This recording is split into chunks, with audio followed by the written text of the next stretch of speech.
So in starting that, we've got Daimien Patterson here, and I've known him for probably, I would say about 5 years, mate. Would that be close to the mark?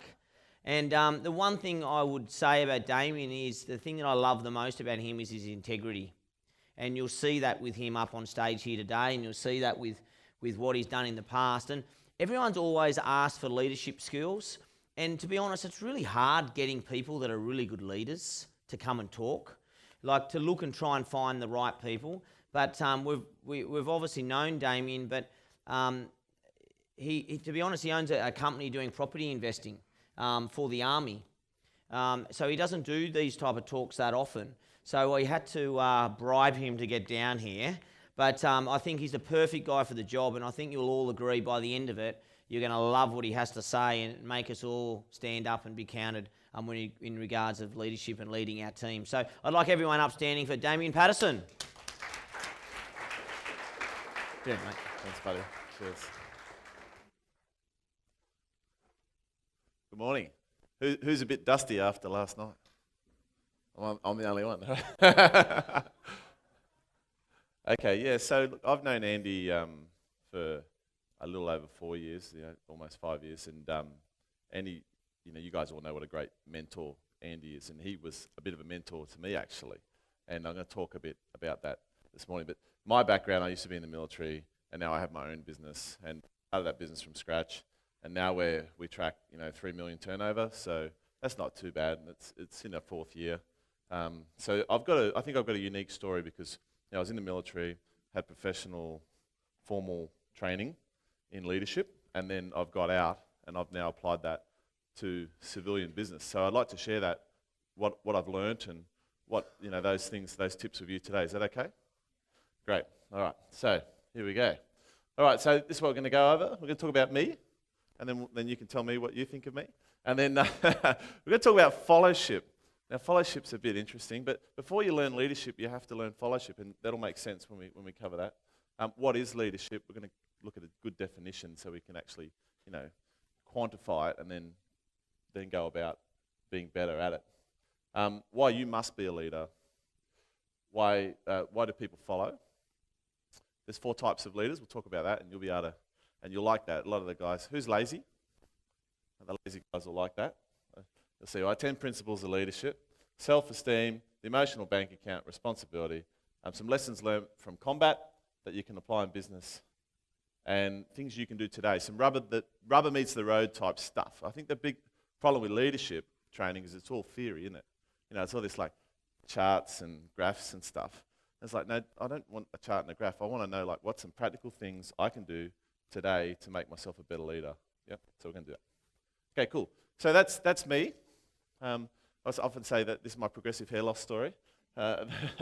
So I actually grew up in Campbelltown actually, and then my escape Campbelltown plan was to join the army. So I got into Duntroon, and at age 20 I had my first command of 30 people, and that's pretty daunting, but they give you lots of training to help you to do that. I got deployed to East Timor, and was anyone been in the military? No, so I can make everything up and no one will know. All right, great. So I got deployed to East Timor as a young man, and I in the early days of that conflict, and I was running around the border of East Timor chasing bad guys, and that's quite an interesting situation when you've got soldiers and you've been given orders. Right, the enemy has been seen in this village. Go, and you're like, okay, how do you approach that as a leader? You go to the guys and say, okay, well, the bad guys have been seen here, so we're going to go and we're going to find them, and that's quite a challenge.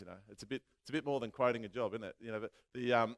But it really the whole thing is the same at the end of the day. The principle's the same. I went to Iraq in 2005, and I spent 2 months in Basra, and I spent 5 months in Baghdad. So that was interesting, and had a whole heap of near-death experiences and all those sorts of things that tend to build your character. And then my last job in the army, I was in the artillery, and I was in charge of a battery, which in the artillery, a battery is 100 soldiers. And that was my last job, and then I had 2 young children, and I'd done quite well on the property investing side of things. I've made quite a lot of money in that side. If anyone was interested in that, talk to me later. But And then I thought, you know what, I'm going to get out. I've had enough, I've done my 2 tours overseas, and I'd rather be alive than, and be there for my children. So that's what I did. Now, I started, when I got out of the military, I worked for another company for a while, and I realized they were dodgy, so I resigned and started my own company. I actually started 2 companies. I started Integrity Property Improvements, which all my companies are named after integrity because it's kind of like my core value. But this was a landscaping company. And my brother and I, we had alternate histories, right? I left school and I went to the army. He left school and he went to job sites from day one, And he was a very good landscaper, but a hopeless businessman, right? And so I said, I'm going to sort you out. We're going to start a business together and get it on the road. And in this forum, I'm not afraid to share with you, it was an absolute failure, And the whole heap of reasons for that.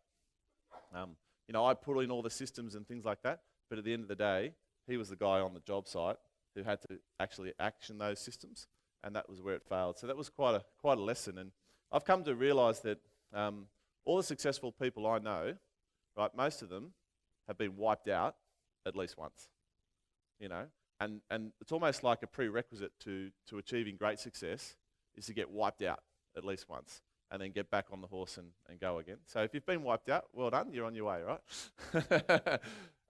And then I also started the property investment business on the side, Integrity Property Investor Services. That's a one-stop shop for property investors, and that's what I focus all my efforts on now.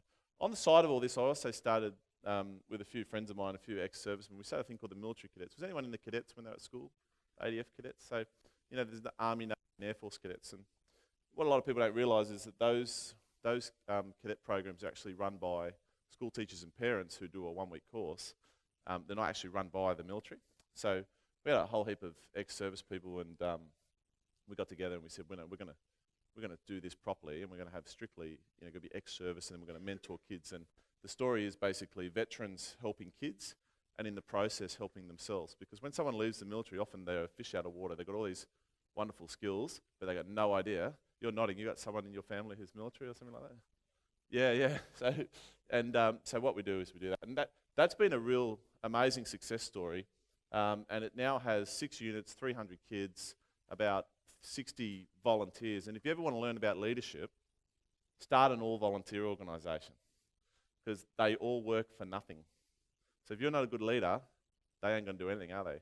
And that's when you really, I think I've learned more about being a leader from that than anything else. All right.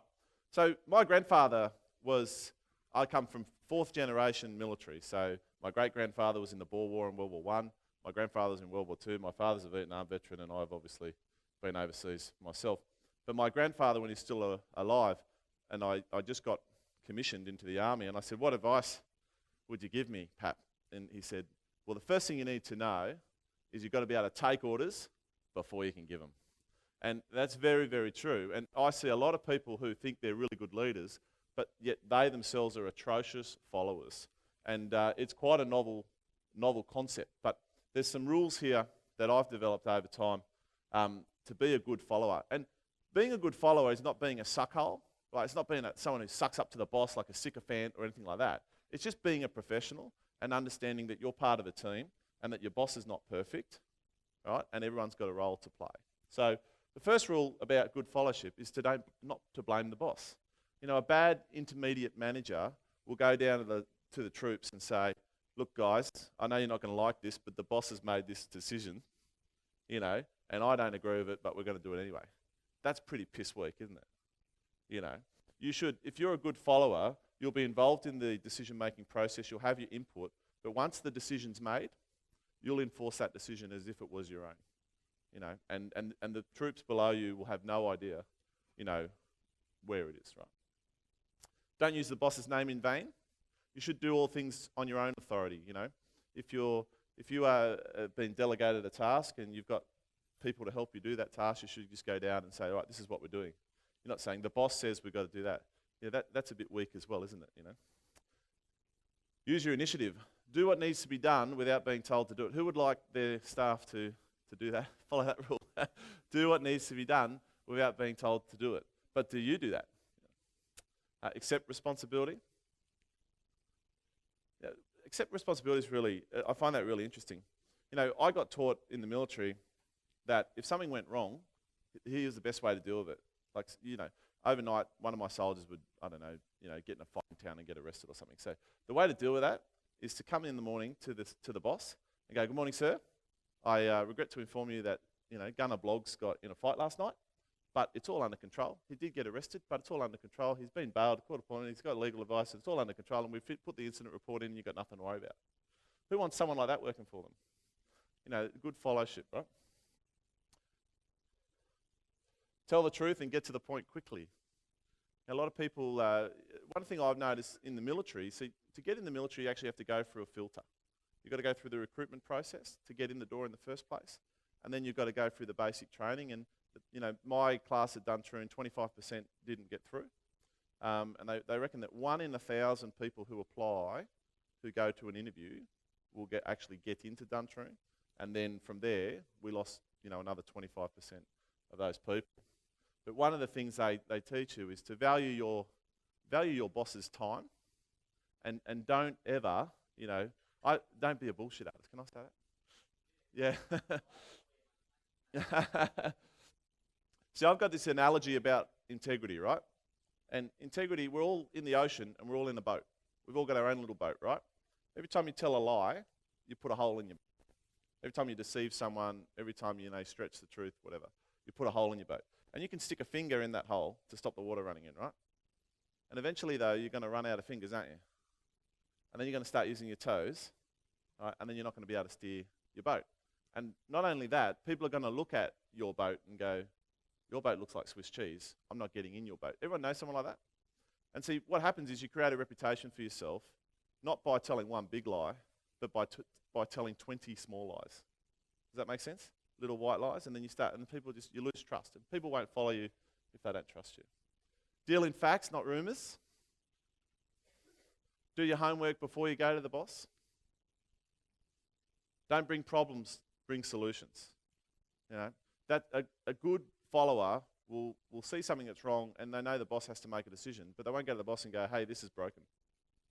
Because are you evaluating if you do that? All you're doing is creating a problem, aren't you? And your boss is just like, "Well, why do I have you? Why do I even employ you if all you do is bring me problems all day?"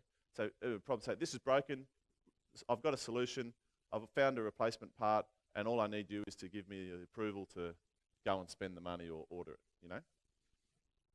Keep the boss informed. There's a good expression that says bad news doesn't get better with time. Anyone heard that before? Bad news doesn't get better with time. And never forget the value of loyalty. Can I just get, so you all own, show of hands, who owns their own business? Yeah, everyone, pretty much, and some people are working within businesses. As business owners, who are you going to invest in? Who are you going to training to and more, who are you going to invest in? You doubt their loyalty, or the people who are loyal, So if you're loyal to the organisation and you make that known and you say, "Look, I'm here for the long haul, I'm here for, you got me until you sack me," then people will invest in you. I see people all the time, they're sitting there going, "Why didn't I get the promotion? Why didn't I get this? Why didn't I get that?" But yet they're constantly on seek looking for another job. You're not going to get opportunities if you're not loyal. Okay, so that's interesting. 10 rules of fellowship.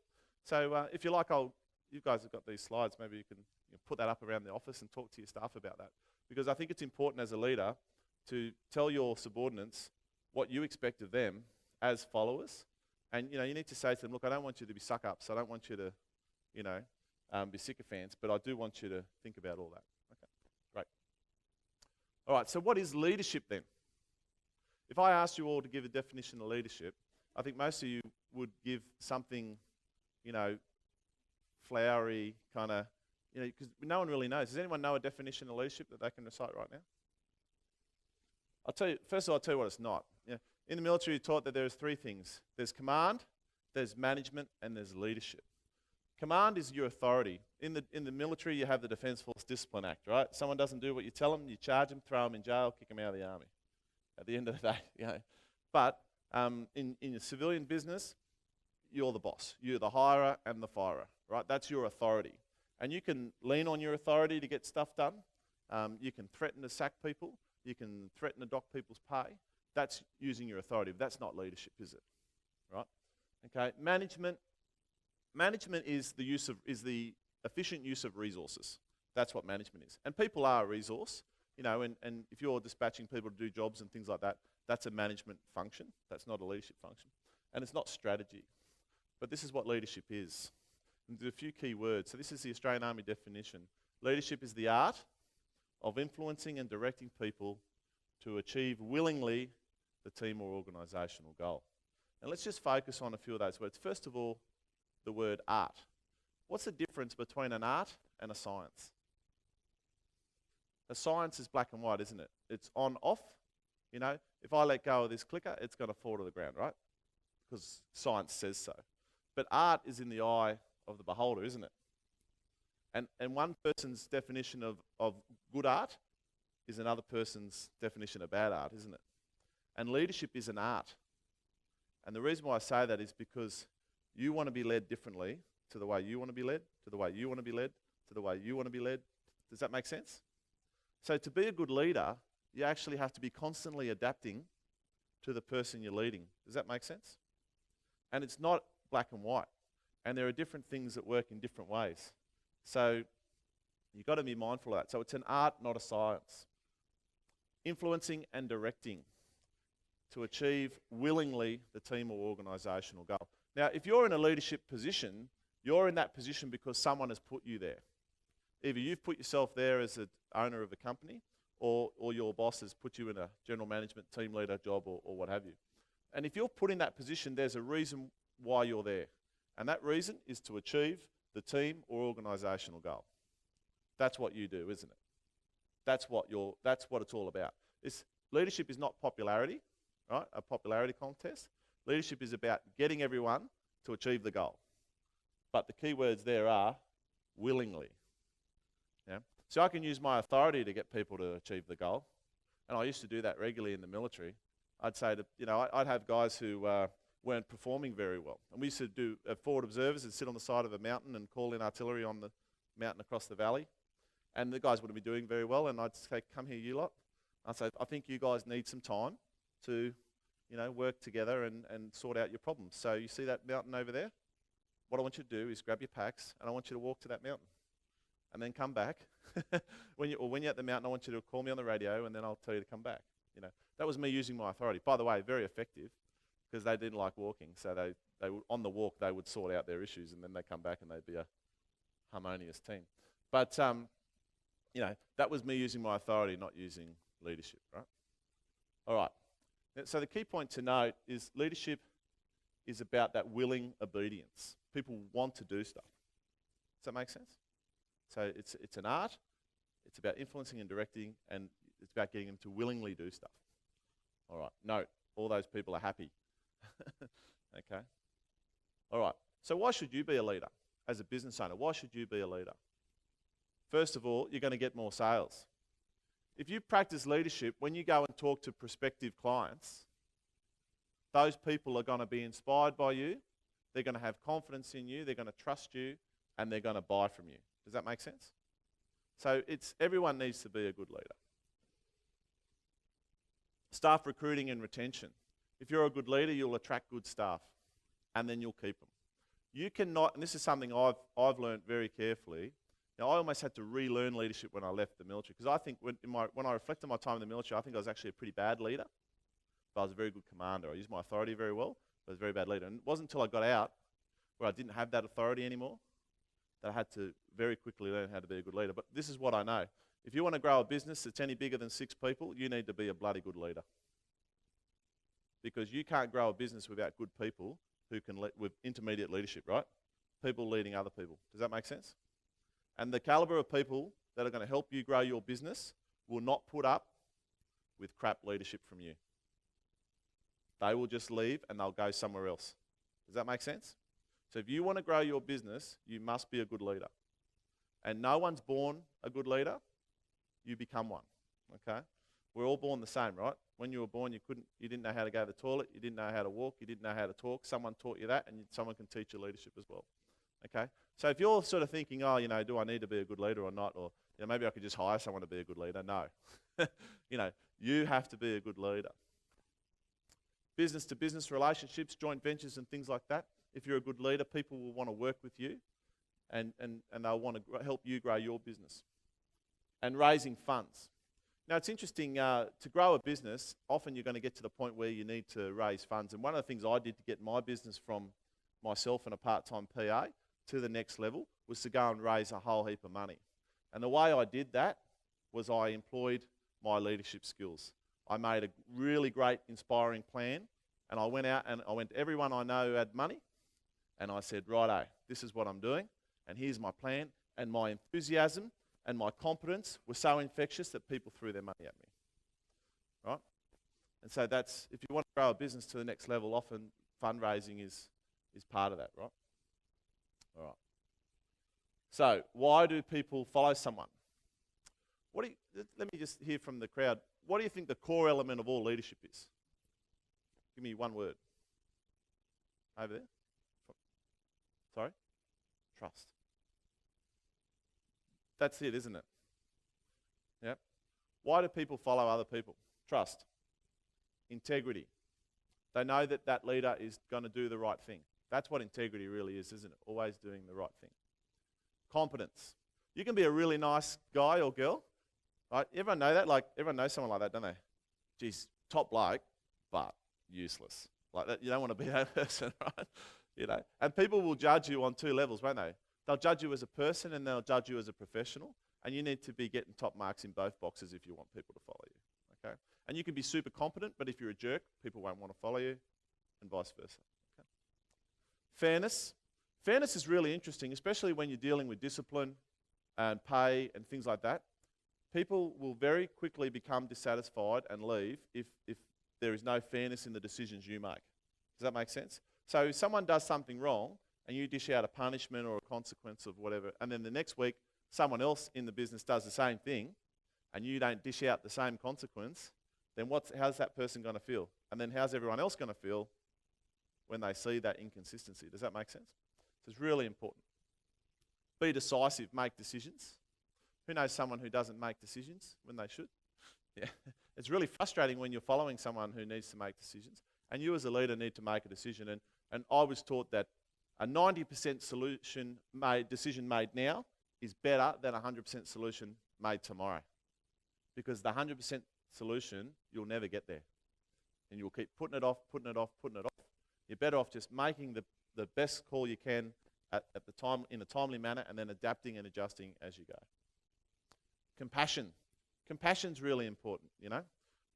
When I first joined the army, I was like hard-charging, young, 20-something-year-old male, and I had very little compassion. I was like, harden up, get over it, You're a wuss, get over it, As I get older and started having stuff go wrong with me, I started becoming a bit more compassionate, And even like my PA, Alicia, she's wonderful. She sent me a message yesterday. She got this eye infection, and she'd been to the doctors, and she said to me, and like she's a Jesus nut of my business, by the way, and she said, oh look, my eyes got gammy and whatever. I sent her a text yesterday at 1 p.m. I said, how are you going? She goes, oh, I'm not very good. I say, you at work or at home? She goes, I'm at work. I'm like, go home now, because I know that by being compassionate and giving her that space now, I'm going to get back what? She's going to work 10 times harder when she's over that. But often what happens is a lot of leaders get short-sighted and they go, no, I need you on the job right now. I don't care your legs bloody buggered or whatever, And in the long run, you'll actually lose by taking that approach.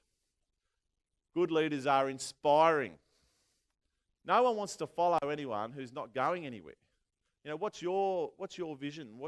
Are you inspirational? And how do you become inspirational? Good leaders listen to people. Now, and I have this one all the time. People say, Daimien, I don't think you listen. And I go, well, actually, I do. I listen to every last word you say. I just don't necessarily agree with it. So when I make a decision. But I think the main thing is, people must feel that you're listening to them. And informs. Good leaders will keep the troops informed. No one likes being a mushroom. You know what a mushroom is, right? Kept in the dark and fed bullshit. Right? So yeah, no one likes that, right? So you've got to keep the troops informed. All right, great. So what we're going to do now is we're going to just take a bit of time to reflect and think about leadership. And what I want you to do is I want you to think back through your school life and your professional life, and I want you to pick someone who you thought was a good leader. It might have been a school teacher, it might have been a boss, it might have been a footy coach, someone like that. And what I'd like you to do is I'd like you to write down why you were happy to follow that person. What was it about that person that inspired you? Then I'm going to ask a couple of people to share that. So can we do all that now? All right.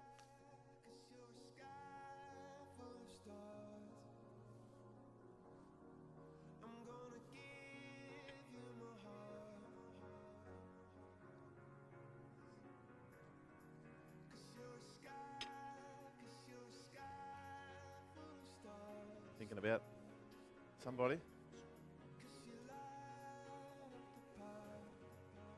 Who was your favourite school teacher? Well, they were all just really, they were all bad, were they? Football coach, Yeah. I mean, you're pretty unlucky if you've never had someone in your life who's inspired you. Yeah.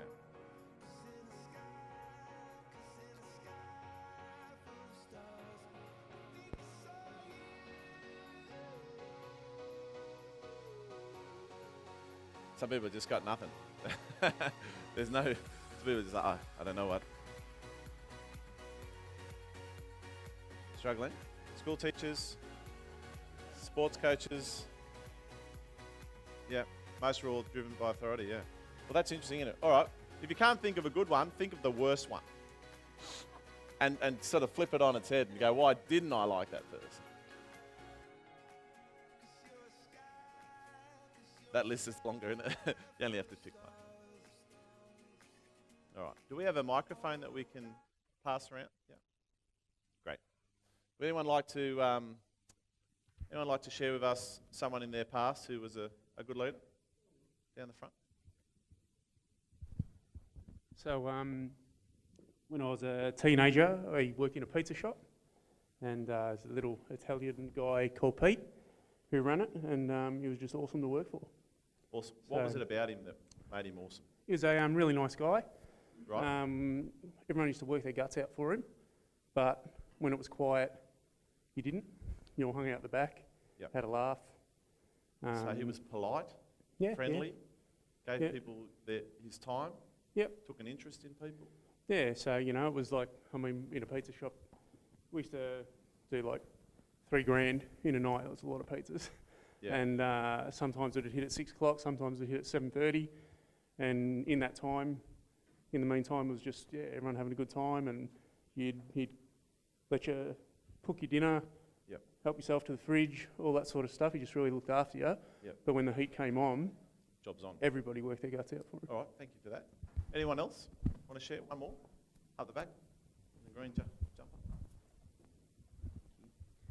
Yeah, mine was I had a rugby coach early on, and we our first rugby coach we had was about 150 kilos, and he'd sit in the middle of the oval and just scream at us, and he wouldn't do anything. Not very inspiring. Not very inspiring. And then Jim Ritchie was the next guy that we had, and just his prior knowledge of the game, experience, and he would run with us. He'd do all the exercise with us. He was pretty tough but fair, and he was very intimidating, which I sort of saw as a positive, because that kind of gave us the edge. We were intimidating, not to the point of being nasty, but that's pretty important. And just the fact that he would get out and do that with us, that was pretty inspiring, rather than just sit back yelling, do as I say, not as I do kind of thing, which was pretty important. Okay, thank you. So if you just take a moment then to reflect on your own approach to leadership, do you think you could do a better job at being that person that you would like to work for? And what is it that how do you like to be led? Because what can happen when you become a business owner, you have this privilege, don't you? The privilege is that you don't have to take orders anymore, right? But there's a tender trap there. And that tender trap is that you might just become a jerk then. Okay? And if you fall into that trap, you'll never grow your business. You'll never retain staff, and people will leave. And what you've got to understand is that leadership equals money.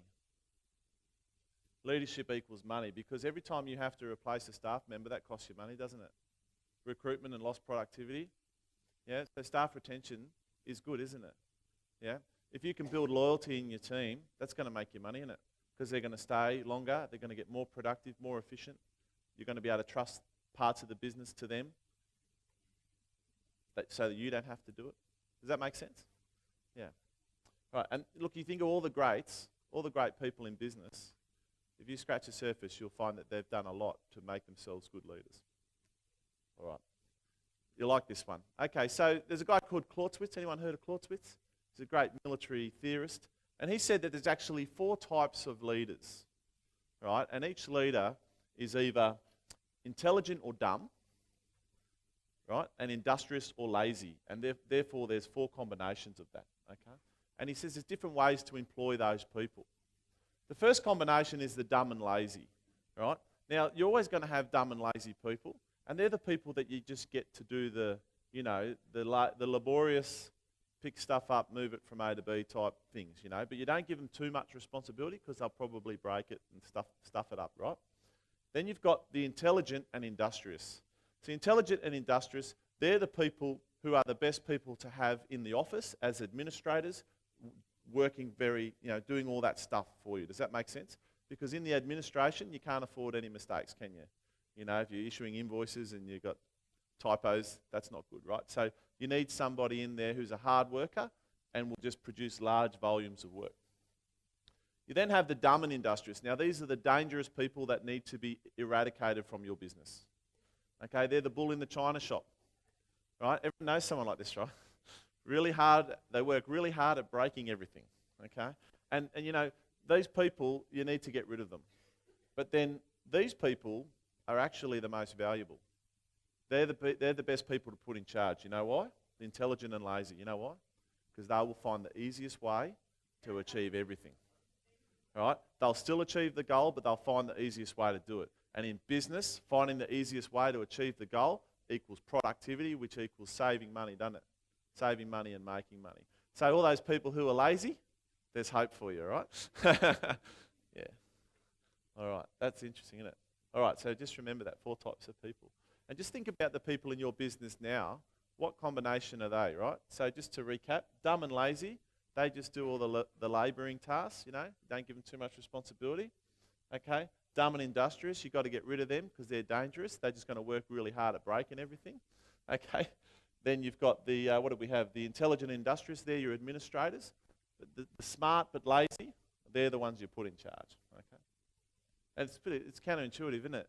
Most people would think, oh no, the intelligent industrious are the people put in charge. But you know what happens when you put an intelligent industrious person in charge? They're boring and they drive everyone into the ground because they expect everybody to match their work ethic. It's true. They expect everyone to match their work ethic and most people can't. Most people have got other priorities in their life. All right. How am I going so far, all right? I'm one of these emotionally insecure people, so I like a bit of feedback every now and then. All right, so 10 principles of leadership. Be proficient. Know your job, right? These are the Australian Army's 10 principles of leadership. Know your job. If you're not competent, people won't follow you. Okay, know yourself and seek self-improvement. Okay, very important that you're honest with yourself about what you're good at and what you're not. Okay? And actually, one of the things they say is, if you're not good at something, seek self-improvement, but don't play that. Play your strengths and find someone else who's good at what you're weak at and get them to do those things, right? Seek and accept responsibility. Good leaders aren't afraid of responsibility. In fact, they relish it. They love it. Okay. Lead by example. It's a classic, isn't it? You want to piss someone off? Tell them to do something and then don't do it yourself. Provide direction. If you are the leader, people expect you to provide direction. If there is no direction being provided, what are they going to do? They're going to do one of 2 things. They're either going to do nothing or they're going to do what they think should be done. And that may or may not be a good outcome for you. Okay. Know and care for your subordinates. This is an interesting one. There's moments that will happen. I call them leadership opportunities, leadership moments, right? Who here's been in hospital? Righto? When you're in hospital, what do? You sit there and you know what you say to yourself? Now I'll see who loves me. Don't you? Because you're like there a long time. Like if you're there a week, that's a long time just to sit in a bed. So you're just sitting there, aren't you? And you're like, right, we'll see who comes to visit. when one of my troops goes to hospital, right? When I was in the army, what I used to do, and all males because I was in the artillery, but I used to go to at the end of I'd get my sergeant major, who's like my foreman. I get him to. He would always tell me, and on the way home, I'd go to the shop. I'd buy an FHM, a Coke, a Mars bar, a toothbrush, and some toothpaste. And then I'd swing by the army hospital, and I'd walk in, and I'd drop that on the bed, and I'd say, "How you going, Jono?" or whatever, call him by his nickname, right? And then I'd just talk to him for 5 minutes.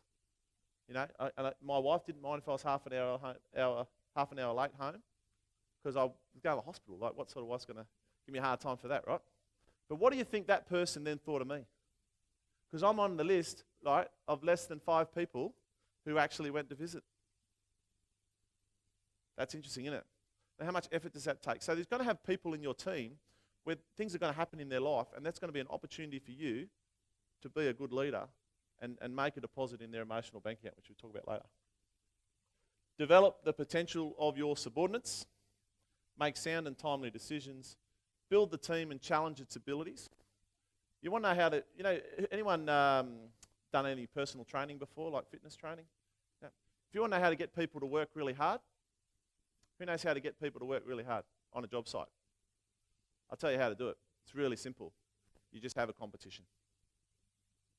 Get the rock box on, turn it up, and go, "Right, guys, we're going to break you in half. We're going to go, right, who can move the most bricks in, whoever, like that's your pallet, move them. The winner gets an EKO or something like that." You watch how productive people are. You know why? I'll tell you why. Because the spirit of competition will motivate people to do stuff, yeah?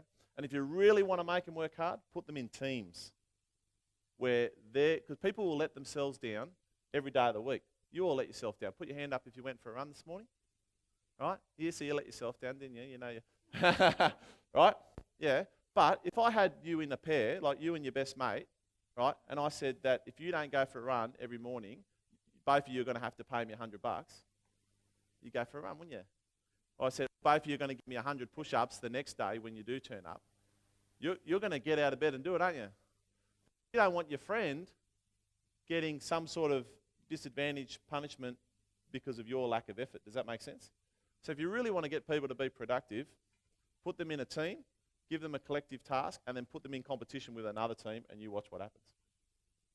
And keep your team informed. Okay. The self-esteem meter.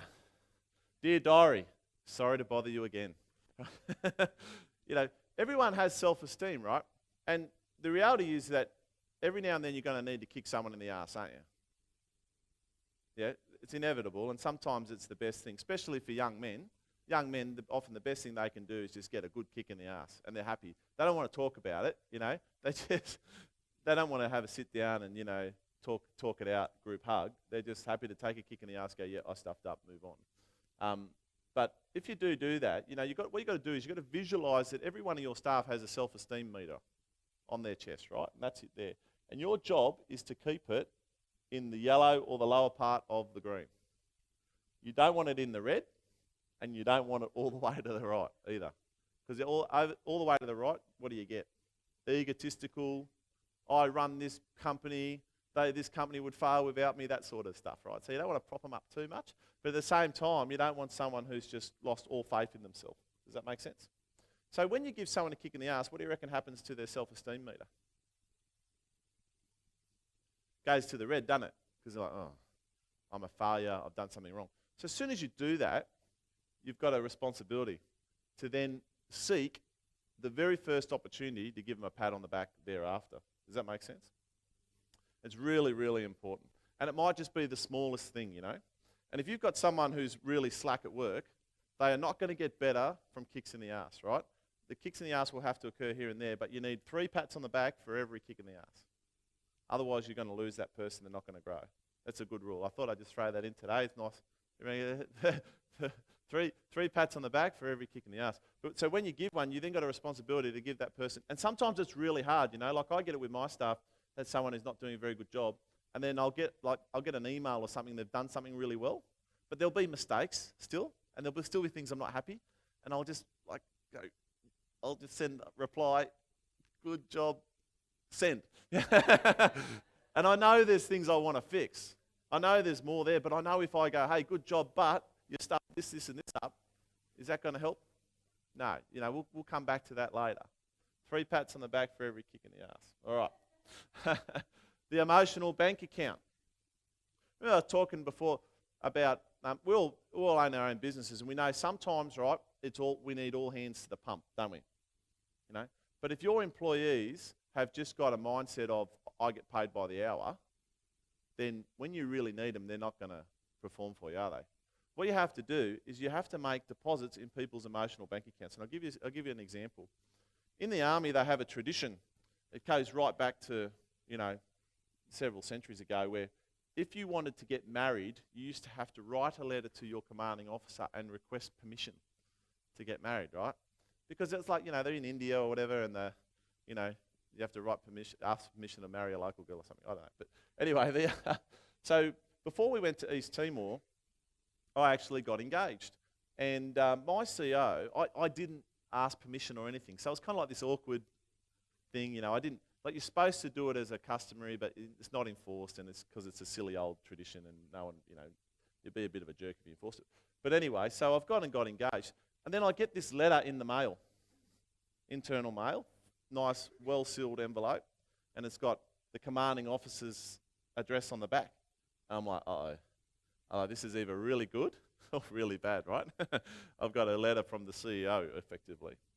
Commanding officers, in this case, he was in charge of about 1,000 troops at that stage.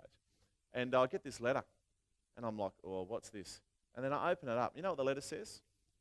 It says, Patto, my nickname, right? Patterson. Patto, I hear you got engaged, mate.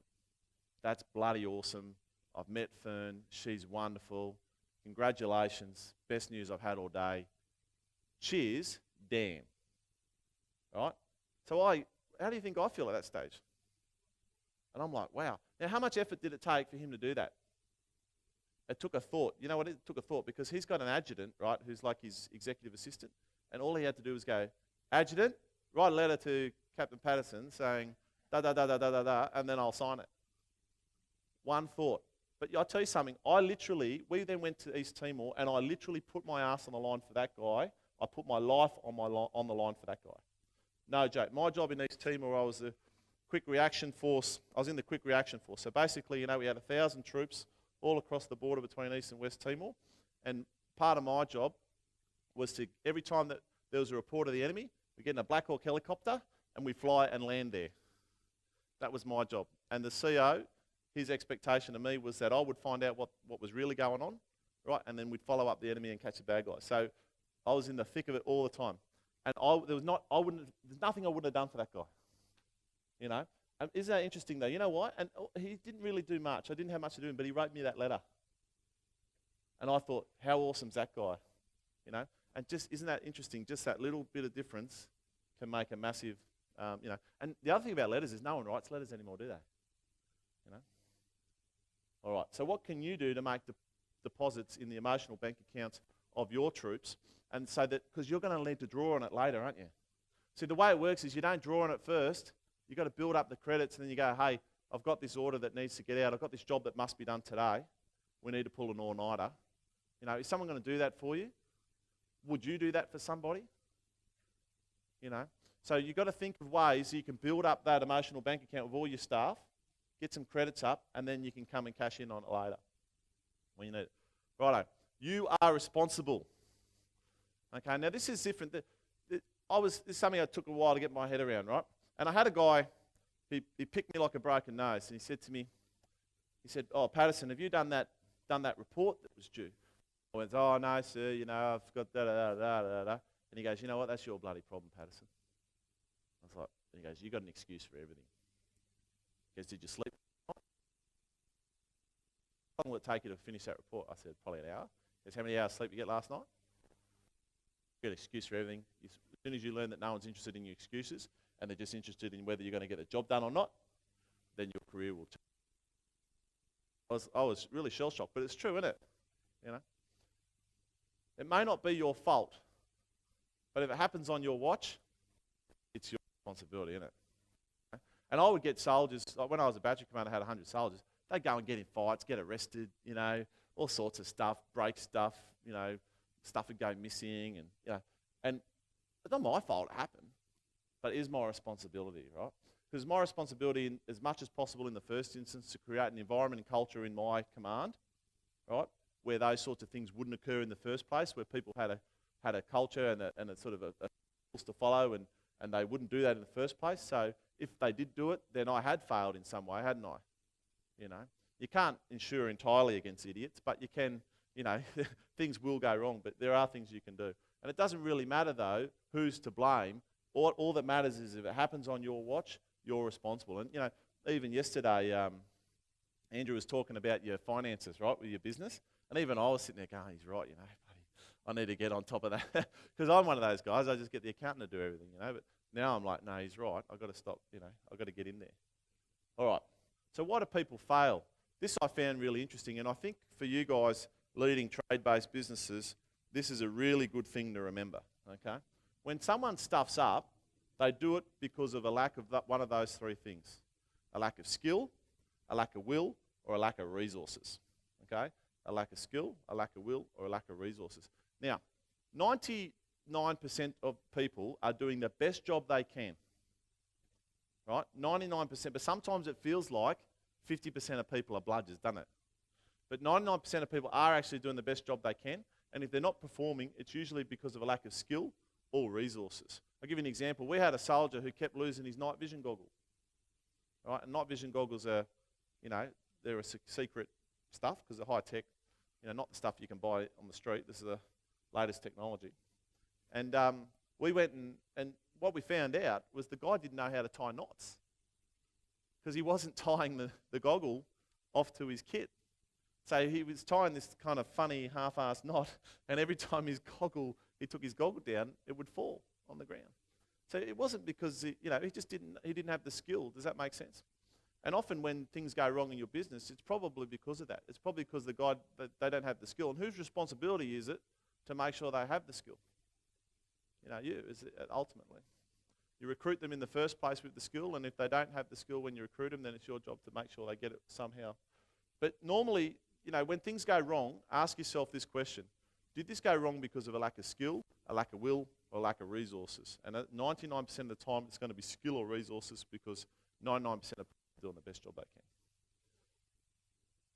Okay, this is a principle I followed, and it worked very, very well, and it's helped me to grow my business, and it will help you to grow yours. Delegate everything except the ultimate responsibility, right?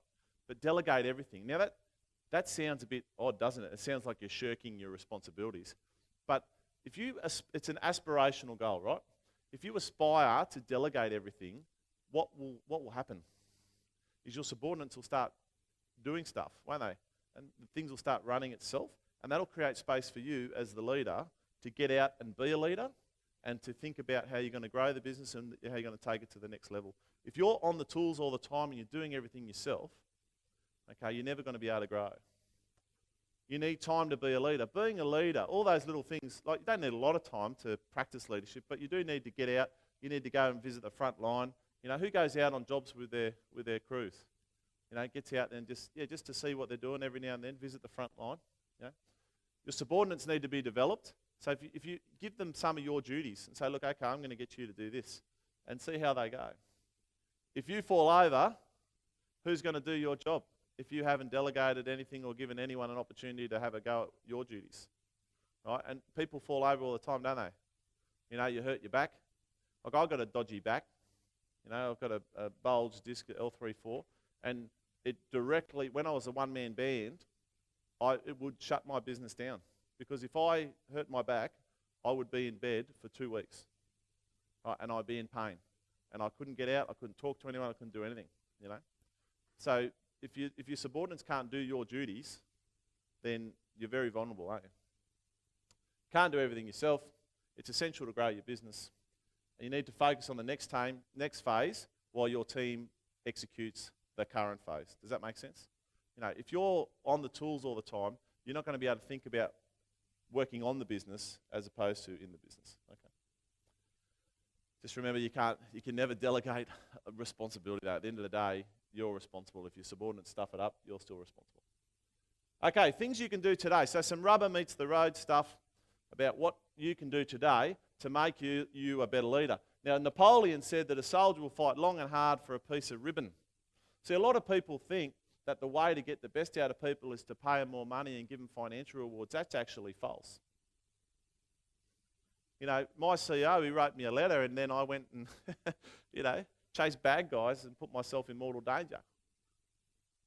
And I really did. I worked really hard just for him. I just didn't want to let him down, And what happens is often there's an old thing that says, old leadership principle that says, give your people a reputation to live up to. Right?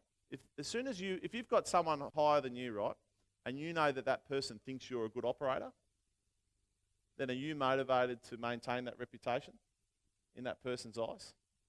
You are, right? Because everyone wants to have a good reputation. So as soon as you know you've got someone who thinks highly of you, you're going to work really hard, aren't you?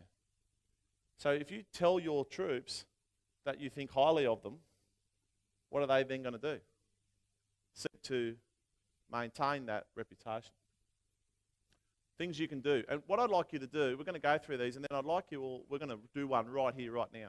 How about that? So we can write them a note or a letter. Write a letter to their loved ones.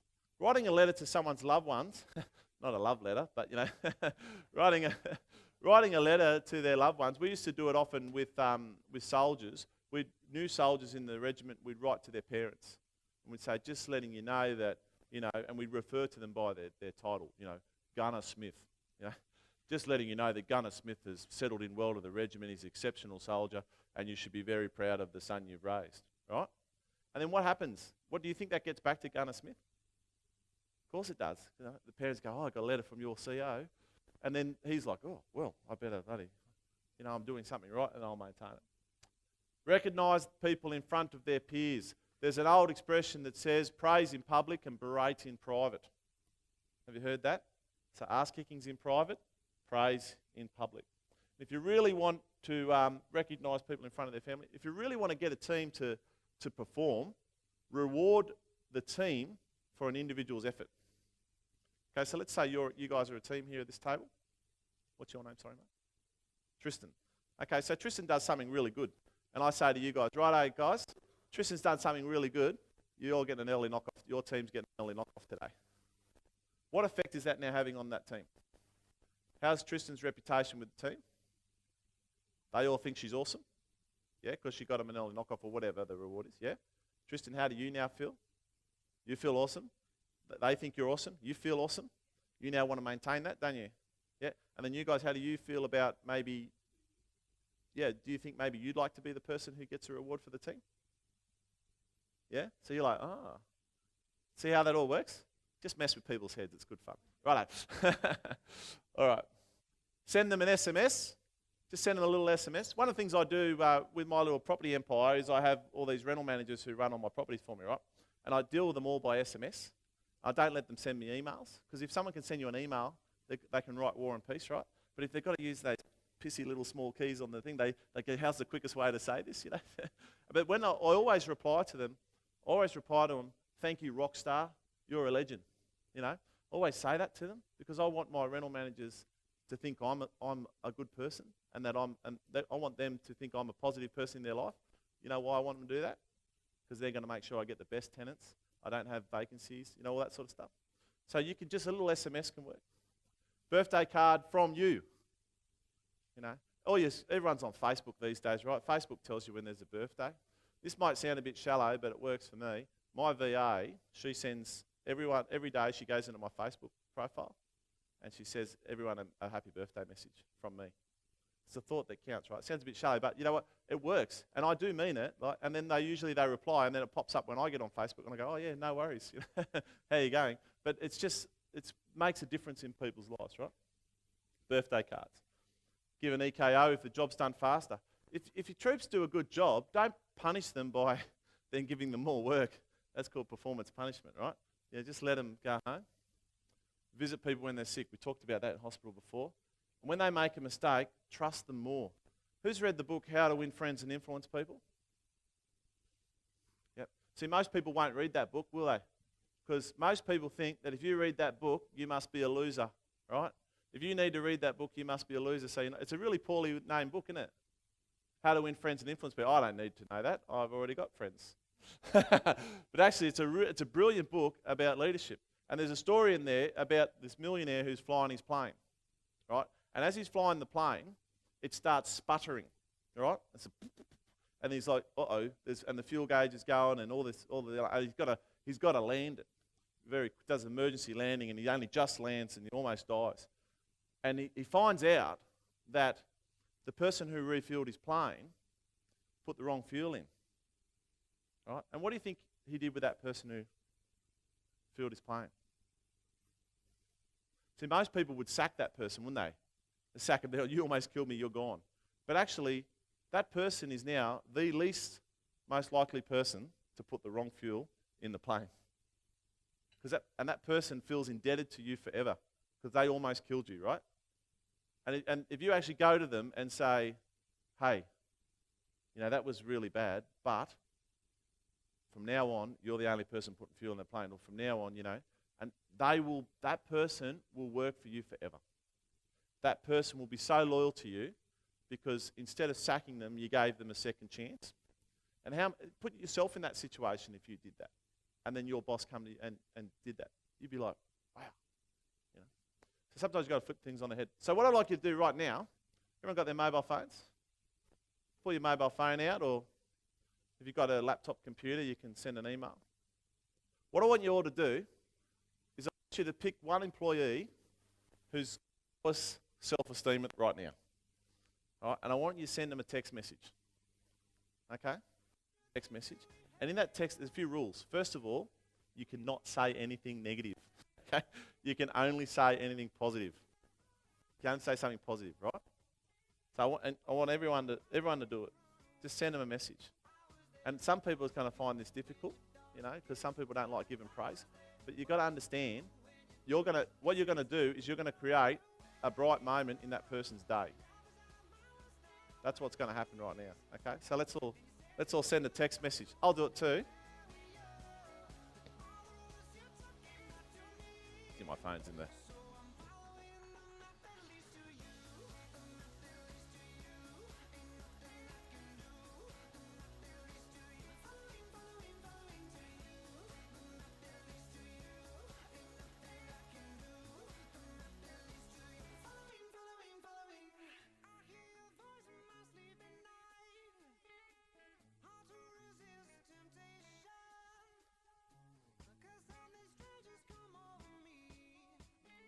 Righto, so I'm going to send one. Thinking who I should send it to. I'm going to send it to my VA by Facebook.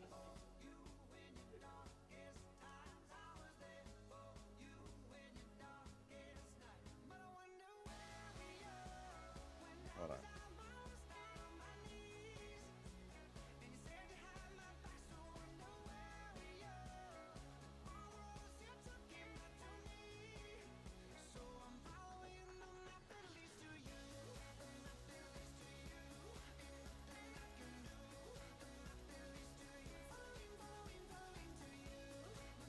Righto. And it's done. Just like that. Hey? I just sent one. Is that okay? So I just sent my VA in the Philippines, Charmelin. She's awesome. Who's got VAs? Got to get VAs, guys. They're all... Hey? I just said, hey, Charmy, when was the last time I told you that you were awesome? Right? If I send that message to you, how would you feel? You feel pretty good, wouldn't you? How much effort did that take me? 5 seconds. Everyone get the picture? But I just made a deposit in her emotional bank account. See, some people are a bit shy that give compliments and make people, but you're mad. Like, it's just good business, isn't it, to look after your troops and make them feel good about themselves. All right, does anyone want to share what message they've just sent? Did you send a message? Up the back, yep.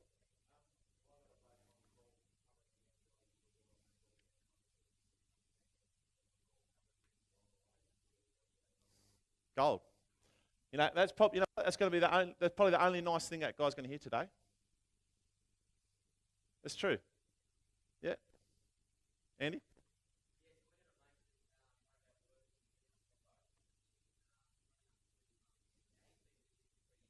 Yep.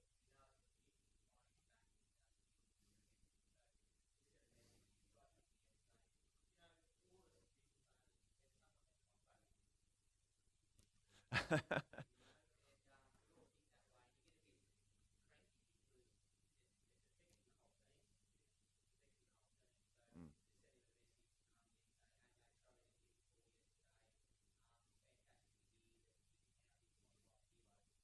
Yep. Yep. And when he does come back, he's going to be so loyal to you, mate, if he's not already. You know, just that thoughtfulness is going to make a massive difference in his life. Does that make sense? Everyone see that?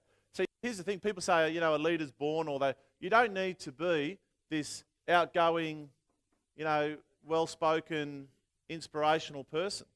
You just need to be thoughtful. Okay. All right. So we're just going to do, we've done that. All right. So things you can do this week to be a good leader. You can sell your team the plan for the team's success. Okay? No one wants to be on the losing side. Remember in high school, right? Like you're getting picked for like netball or basketball team, right? And then go one at a time. And you're kind of like, aren't you? And you're just going, I'll do the hope. And then you get picked by the guy who's, you know, that you're looking at that team and you go, I really want to be on that team. And then you get picked on the team that's got all the losers in it. And then you don't feel good, do you? Everyone wants to be on a winning team because people are spending a third of their life at your workplace. Now, someone said to me once, I was buying a bed once, and one of my mates said to me, Daimien, make sure you buy the best bloody mattress you can. I said, why is that? He said, because you spend a third of your life in bed, so make sure you've got a really good mattress. He said, you spend a third of your life at work, so make sure you actually enjoy your work. And he said, you spend the other third of your life with your partner, so make sure you actually like them too. Righto. Visit the front line. Get down the front, go out with one of the, go to a job site, turn up at random, you know, go and take one of your staff out for lunch. Make time to do leader stuff. Okay, diarise it. Diarise leader stuff, right? Implement an open door policy. Open your door, walk out, and go and talk to people. Okay. Survey your staff and clients for suggestions. Survey your staff. You know, ask them 4 questions, you know what is the best thing about this company? What's the worst thing about this company? If you were in charge for a day, what would you change, you know? And I don't know, something else. But yeah, it's really 3 questions, that's it. Okay, do you think that would be worthwhile? How long would that take you to do? An email, right? You could pump it out in 2 minutes. Would it make a massive difference in your workplace? Would all your staff feel like that you actually do care about their input? Implement a recognition program. So you don't need to pay people money, you don't need to give financial rewards. And when you're running a business that's tied on its profit margin, that's probably good news, isn't it? That you don't need to give financial rewards. But you know, if you actually take the time to recognise people in front of others and have a formal process. One of the things we used to have in the army is every Friday afternoon you go and have drinks at the boozer, right?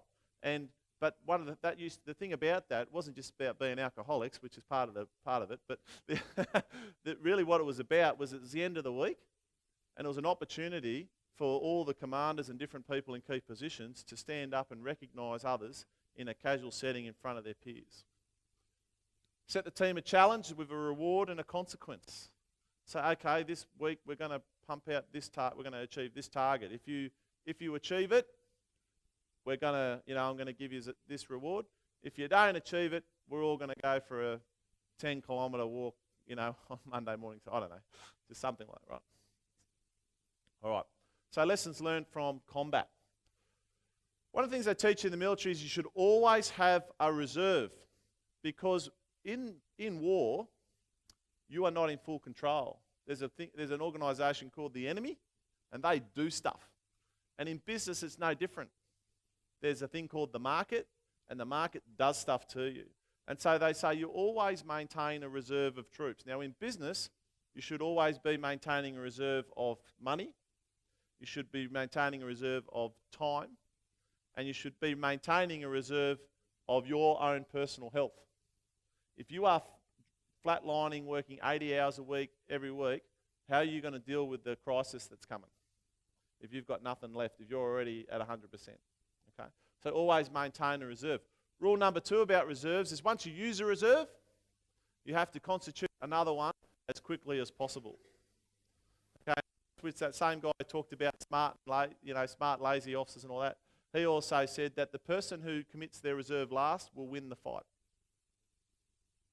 the person who commits their reserve last will win, because the other person, they'll be able to throw that into the fight and the other person won't be able to respond.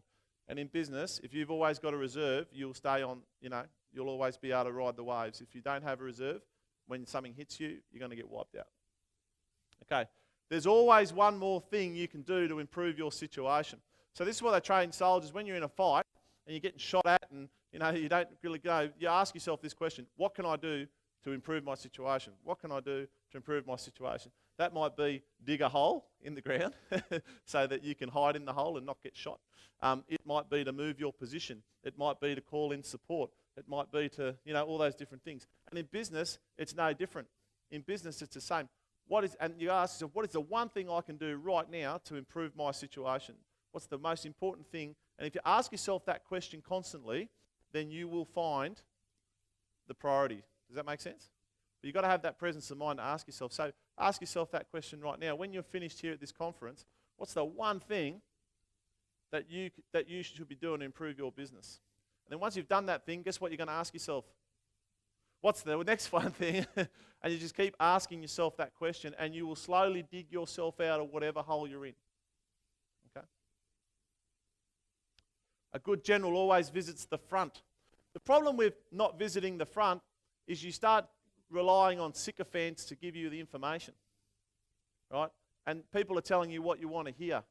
You don't rely on verbal messages and descriptions. You go down there and you see it for yourself with your own eyes, especially if you've got intermediate leadership. If you've got intermediate leadership, those people don't want you to know how bad they're doing. So they're going to paint a rosy picture. They're going to say everything's fine in my department. You go into their department, And I used to say to my commanders, when I was a battery commander, my last job in the army, I used to say to my superiors, "Sir, feel free to come into the battery at any time. We're fully transparent. We don't care. You can come down here. You don't need to announce your arrival. If you need us to do something for you, then just tell us. But you can come down at any time. We've got nothing to hide, and we welcome your feedback." And they're like, "Really?" But what impression did that person then have of that department, of us? Always have a gone to hell plan. So often in combat, there's a saying that says, "No plan survives the first moments of battle." Who's heard that saying before? No plan survives the first moments of battle. And it's the same in business. No business plan survives the first moments of execution. But the fact you had a plan, actually what it's done is it's got you to think about all the things that could go wrong, and then you can modify that plan as the battle plays out. Does that make sense? If you don't have a plan, like if you just go, "Well, no plan survives the first moments of battle, so we just won't have a plan," well, that's just a bit silly, isn't it? And know the difference between a gamble and a risk. Does anyone know what the difference is between a gamble and a risk? Okay. Sorry? Right, yeah, okay. Yeah, pretty close. So a gamble, a risk is something that if it goes wrong, you can recover from it. A gamble, you can't recover from it. Okay? So, everything you do, you ask yourself, is this a gamble or is this a risk? And it's fine to take risk, okay? Because if it doesn't go your way, you can still recover. But if you take a gamble and it goes wrong, you're done. Does that make sense? Yeah. It's like everything on black, right? That's a gamble. Okay. All right. Leaders have to have a vision. Now, one of the things I said earlier with this cadet organisation that I started, one of the things I found is to get people to volunteer their time is very hard, especially when people are working full-time jobs. But these people will go and volunteer. They'll probably do 6 weeks, a cumulative total, a year of work for the organisation, 100% volunteer. And you know why? I'll tell you why. Because we have a vision, but we have a real vision. Who's worked in places where they see the vision on the wall? Someone writes a vision on the wall. And the vision's like, we plan to be the centre of excellence and all this rubbish. Not very inspiring, is it? Doesn't mean anything, A vision has to be a cause, a mission, a reason for commitment. It doesn't have to be that attractive. It just has to be inspiring. Giuseppe Garibaldi, who knows where he is? He's the guy who reunited Italy, right? And he started in Sardinia, and he said, "I promise you nothing but blood, sweat, and toil. But if you have Italy in your heart, you will follow me." And he led an entire revolution on that statement. You know? Isn't that interesting? But his thing was what? Reuniting Italy. That was the vision. That was the goal. That was the inspiration. And he didn't sugarcoat it. And he said, no, I promise you nothing but blood, sweat, and toil. But if you have Italy in your heart, you'll find. And that's a vision. Okay. It's not some bullshit corporate statement that no one believes in. Right? No one wants to be on a team that plans on losing or a team that has no plan at all. If you want people to follow you, to be loyal to your organisation, to help you grow your organisation, then they have to be bought into the vision for the organisation. They have to believe that their time is best spent helping you do that. It needs to be something that people want to be part of. It needs to be something that people will be proud of once it's achieved. And you need to sell that to them. You need to sell your vision to your guys and girls. So what does that mean? That means that you need to get your staff together and say, righto guys, this is my vision for the company. This is our vision. We are going to be number one. We're going to be the best. People are going to rave about us. Everyone's going to be happy. Everyone's going to be happy at work. No one's ever going to want to leave. We're going to have a good work-life balance, and we're going to be number one in Carnarvon, or wherever you are. Something like that. That people want to be part of that. If you go, oh yeah, we're just going to pay the bills, and it's just a job. It's all right. Like if you like working here, you can stay. If you don't, you can. Not very inspiring, is it? It must inspire. That's the thing. So if you don't have a vision, you've got a problem. You need one, right? And if you don't have, if you can't articulate it and inspire people with that vision, then it's not good enough. Okay. So you need to get better. The property investment industry is full of dodgy spruikers, right? And I come out of the military where integrity and competence are everything, right? And so our vision for our company is that we are going to be the number one property investment company in Australia, and we're going to do it all with integrity. We're going to have the best reputation. Everyone will be the company of choice for anyone who wants to invest in property in Australia. And that's something that people want to be part of. But most real estate agents, would sell their grandmother to make $1, wouldn't they? All right.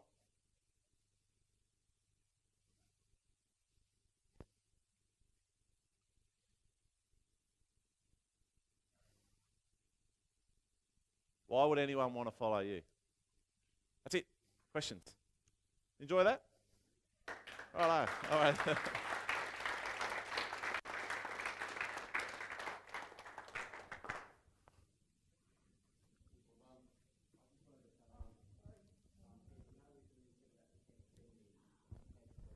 Yep. When you received the text back, and that gave everyone also a bit of a lift. So it Who got a works text both back? ways. Does that make a difference? Yeah. Make you feel good? I- Yeah, great point. I know it made our guy feel good because I think he's felt like a bit on the outer. Yeah. Because the guys, I mean, we all love him, but it was a bit shitty because it means they had to do more after hours and everyone's had to cover him so I think it's a big thing for him. He wants to come back. He knows he's letting everyone down a bit, but he just hasn't been right. But he's pretty much on track. So he's like, yeah, it's awesome. Can't wait. I'll be fully back in 2 weeks. So it's good. Awesome. Okay.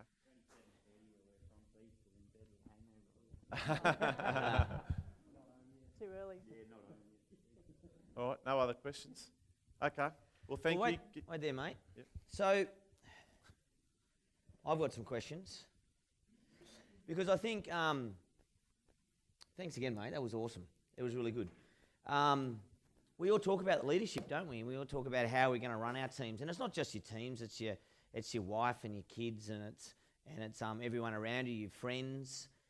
Someone that is a really born leader. You can see it in them. They lead from the heart. Everyone wants to follow them. I know one of our mates. He was he's probably about 3 or 4 years older than us. But as a young bloke coming through, he was a smoker, heavy drinker, but a really good sportsman. But he looked after us all. So us younger blokes of 4 years, he was always the guy that would clip you across the ear and go, mate, sort yourself out. That's just stupid, And a lot of us young guys really looked up to him. And I think all of us in a room, we have that responsibility for friends and family to be that leader as well, but especially with your teams.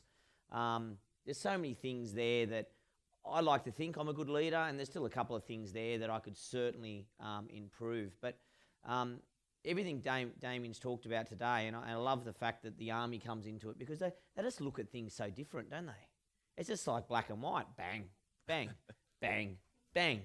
And that's how we should be doing it. Sometimes we get caught up in the emotion and the drama and the bullshit, and really this is where it's at. It's bing. You do this, I'll do this. You do this, I'll do this. And if you can set it up that way in your business, growth will never, ever be a problem. Staff will never be a problem. There's always staff that are going to move on at times, but if you can do that, majority of the time you're going to keep your staff. Okay, they're not leaving to go to someone else. If they're leaving you to go to someone else and it's not a money issue, unless it's a big difference in money, there's something you're doing wrong. So you guys have to look at that.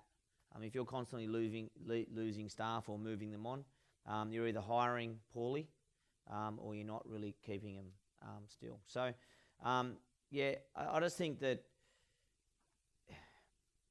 being that leader is what, I think being that positive person and being that leader is what attracts great people around you. And we talk about support networks. And anyone that's a good leader needs a support network. So how do you do that?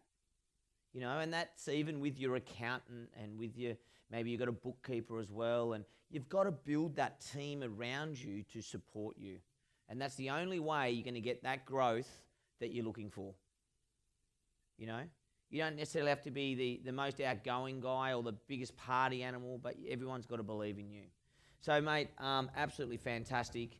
It's a pleasure to have you down here. I know you had something on and you moved some stuff for us and done a lot to get here today. So, mate, really appreciate it. I'd like everyone upstanding for Daimien Patterson. Good, mate. Glad you enjoyed it. Yeah, guys, I absolutely love that. We all need it. We all need to do better. Just those simple tips.